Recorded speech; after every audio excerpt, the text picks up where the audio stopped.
আসসালামু আলাইকুম ওয়া রাহমাতুল্লাহি ওয়া বারাকাতুহু। ইন্নাল হামদালিল্লাহ নাহমাদুহু ওয়া নুসাল্লি আলা রাসূলিল কারীম আম্মা বা'দ। আউযু বিল্লাহি মিনাশ শাইতানির রাজীম। বিসমিল্লাহির রহমানির রহিম।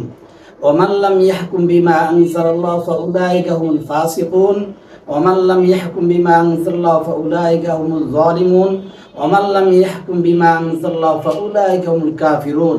সাদাকাল্লাহুল আযীম। সুপ্রিয় দর্শকবৃন্দ, বেশ কিছুদিন পরে আপনাদের সামনে আসলাম যে বর্তমান পরিস্থিতিতে বাংলাদেশে আলেম ওলামারা সংসদে আসা জরুরি। শুধু জরুরি নয়, অতীব জরুরি। আলেম ওলামারা সংসদে আসতে হবে। আপনারা প্রত্যেকে আলেম ওলামাদেরকে সাপোর্ট দিবেন। কেন? কোরআনে কারিমে সূরাতুল মাইদার ৪৭ নম্বর আয়াত এরপরে এইভাবে আসছে, ওয়ামাল্লাম ইয়াহকুম বিমা আনজালাল্লাহ ফাউলাইকা হুমুল ফাসিকুন।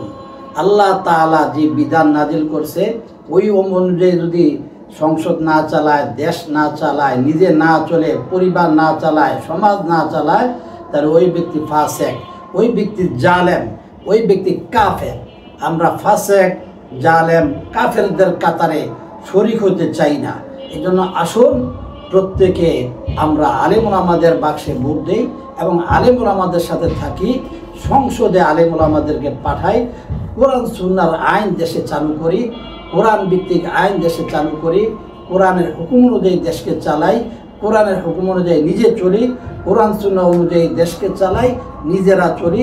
দেশের মধ্যে শান্তির রাজ কায়েম হয়ে যাবে, ভরপুর শান্তি থাকবে, হানানি থাকবে না, মারামারি থাকবে না, খুন খারাপি থাকবে না, খুন থাকবে না, গুম থাকবে না, আত্মসাৎ থাকবে না, দুর্নীতি থাকবে না, জিনা থাকবে না, ব্যভিচার থাকবে না, সুদ থাকবে না, ঘুষ থাকবে না।